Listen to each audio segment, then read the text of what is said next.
sound like me blowing my nose? Hello everyone, welcome back to my channel. My name is Jess Hover. It's so good to see you. How are you? Today's video is about money.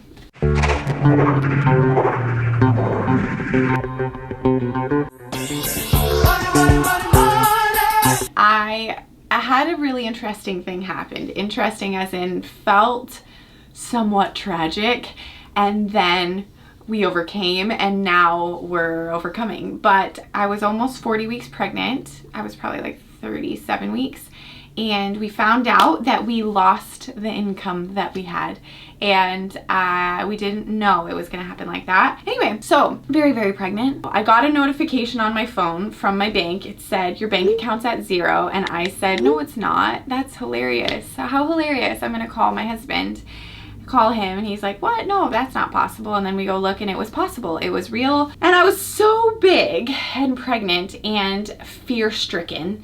And so I did what everyone does. I used the cash that I had in my fanny pack and I drove through Chick-fil-A. What would you do? That's what I did. They're waffle fries. They're soothing. Yeah, then I had my baby a few weeks later. And what did we do? Well, let me tell you, that's why I'm making this video, because we did it. We survived. We're living well. Dave Chappelle and I were hanging out recently. We weren't. I was watching his Netflix special. By the way, his Netflix special is highly offensive. So I'm not endorsing it if you're an offendable person. But this was really good. I said this, I didn't say it to him, but I said it in front of him so he could hear it. I said, I hate being poor. And my dad got really upset. He didn't scream or holler, that wasn't his way. He just threw his newspaper on the floor and he said, David, you are not poor. He said, poor is a mentality. He said it's a mentality that very few people ever recover from. Don't you forget it, son. You are broke.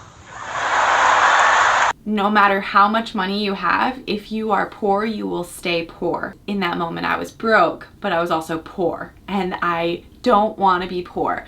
What I think is being poor is a mentality and being rich is a mentality, because I've met people in my travels to different parts of the world who have nothing or next to nothing, and they are rich, absolutely rich. Rich in relationships, rich in joy, rich in contentment and peace, and what I want to be is rich.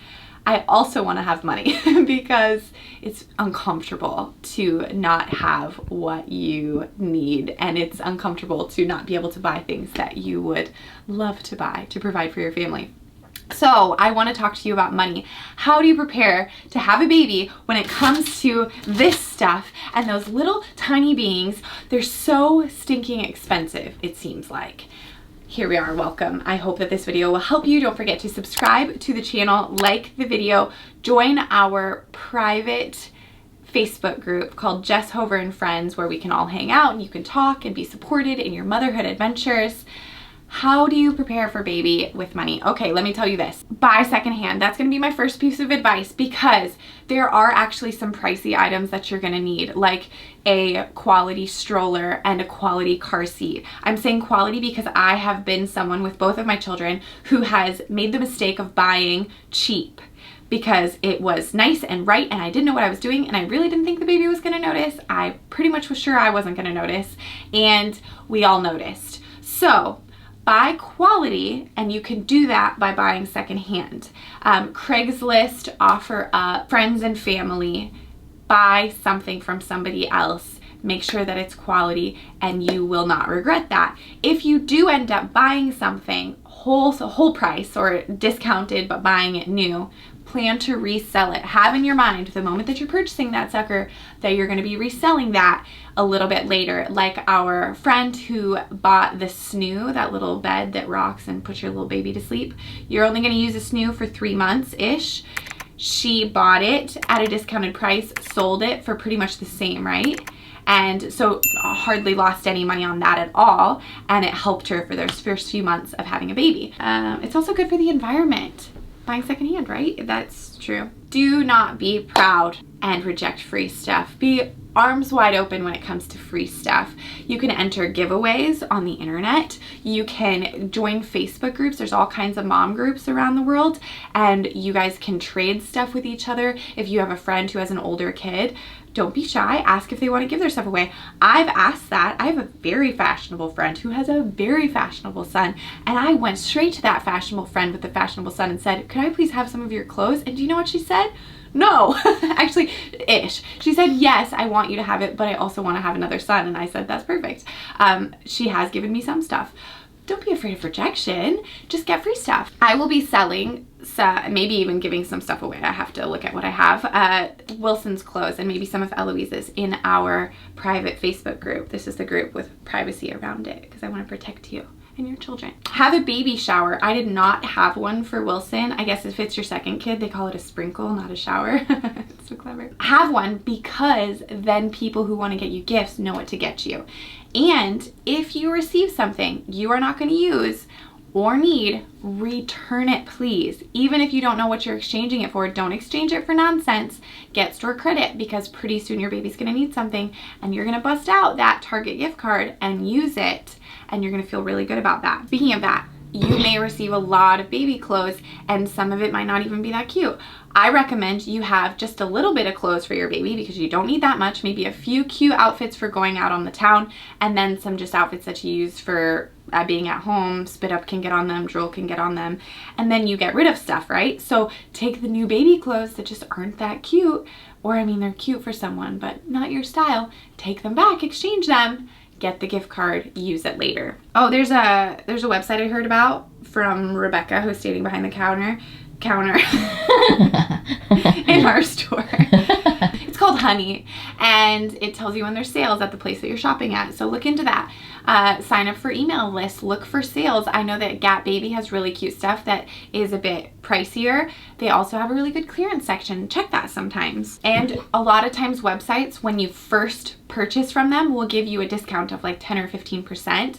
So wait, don't buy carelessly. Wait for the big item that you need to purchase and use that then. I also have created that same discount by entering a separate email address, so I get 15% off twice. I was broke but not poor before I had Wilson. I mean, we're still broke-ish but not poor. And what do? Well, there's a lot of government aid available if you're in America and you have a low income, you know, if you're a poverty-stricken family. I mean, poverty. I am so richly blessed. It feels silly to say that, but I do qualify for a lot of low income things. And so with that said, if you also qualify, then you may be able to get insurance for next to nothing. You might get like food stamps or I don't currently use this, but they have things where they'll give you like formula for a baby if you need baby formula, or I don't know, food. I don't know what else they have. To be honest though, my sister's like amazing at figuring all this stuff out. I wish you had someone in your life like her. You do. You could ask, my thoughts. You could ask the hospital or your pediatrician for help if you cannot afford your basic needs. There are tools available to help get you what you need, so don't hesitate to ask for help in that way. How do you save money? It's hard to save money, isn't it? I really think that. After we lost that money that we thought we had, the income that we thought we had coming in, we had to move money from our savings. Thankfully, we had savings. That's really good. We also received a letter from the IRS at the same time saying that we had misfiled taxes for the last few years. Money is not really our thing, clearly. So we had to take from our savings again to pay the IRS. So then we set a goal that we were going to try and replenish our savings account significantly by the end of the year. So in 6 months, we wanted to save maybe like $6,000 or something like that. I wish I could tell you the exact number. I'm a terrible numbers person. They all kind of float around in my head and don't land on anything. I'm pretty sure though that we saved $6,000. How did we do that? We spent almost nothing. We ate at home all the time. We have one kind of go-to going out thing that feels like we're eating out, and we are, but it's really cheap, and that's tacos. Here in LA, you can get tacos for like $1, so we can all go to a playground and eat tacos and feel really good about that. Maybe you have an option like that where you live, something that feels nice like going out, but is cheaper or as cheap as eating at home. You could also pack food and go out somewhere. I don't know, get creative. Your current situation, if you're feeling broke but not poor, is temporary. So set goals and then create a plan to achieve those goals.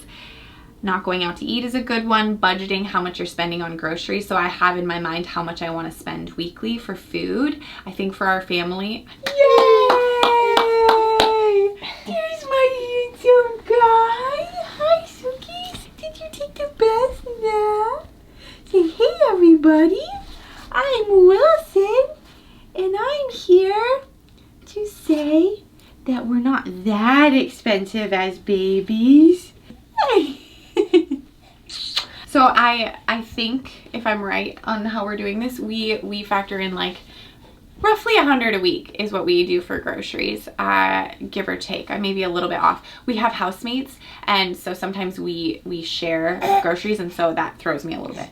But either way, we have a rough estimate of how much we're spending on food, and then actually all of my charges on my debit card pop up on Sean's phone, which is some level of accountability to make sure that we're on the same page, because numbers don't do that much in my brain. So I just want to make sure that I'm not overspending things, and he's way better at the budgeting thing.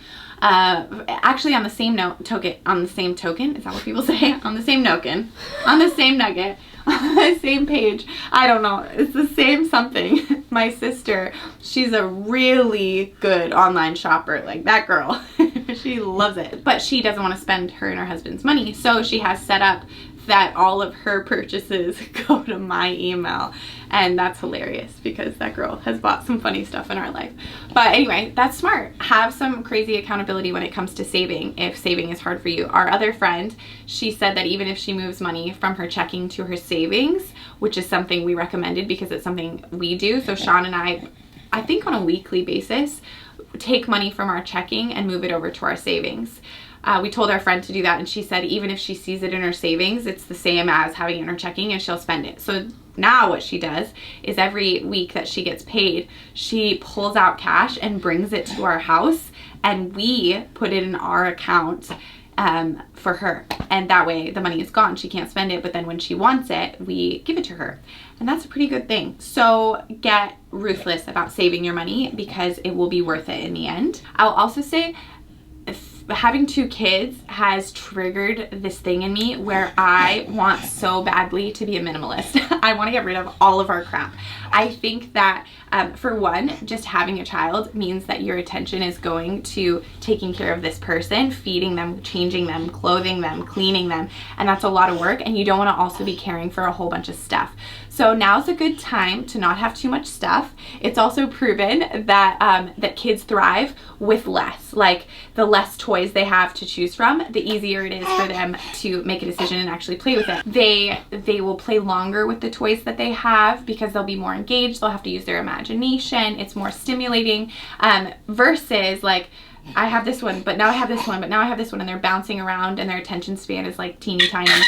Not good. What you can do though, you don't have to get rid of everything. What we've started doing is we've gotten rid of a lot, but then we pack up the stuff we're not using and put it in a box, and every now and then rotate things like books and toys, and it's been really good. Even for myself, I've gotten rid of a lot of my clothes so that it's really easy for me to know what I'm gonna wear and how I'm gonna get ready and all of that, just to like streamline every process. So it goes with money and stuff. It all kind of overlaps with each other. The other thing is, if you are minimizing what you have, you'll be less prone to just buying nonsense. You'll see what you have, you'll know what you need. When you go to buy the thing you need, I recommend buying quality over buying cheap, nonsensy things that are not going to last very long. Buy nice or buy twice. That's the line, right? And my final point, this is a point for anybody. This relates to motherhood and everything. The comparison thing will kill you. You will spend so much money if you are living to impress people, and if you're comparing yourself to somebody else, spending money you don't have to impress people you don't know. We do that with weddings, we do that in everyday life, we do that for sure when we're having a kid.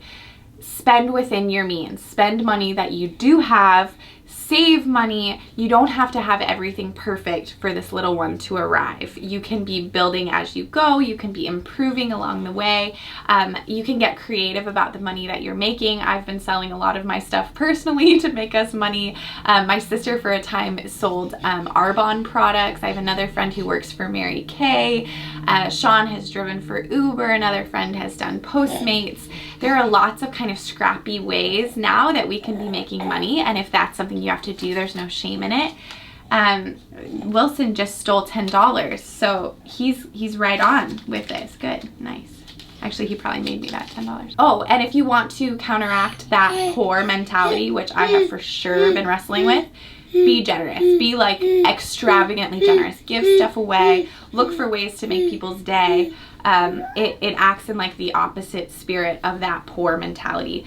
And yeah, look for ways that you are rich already, because rich is way more than a financial statement. Rich is a quality of life that you can have no matter how much money you have or don't have in the time of life. Okay, so thank you so much for watching. We are so excited that you're here. Thanks for following along on our channel. We'll see you on Instagram. We'll see you in the Facebook group. I would love to see your feedback below. Good job, guys. Say go moms. Yay!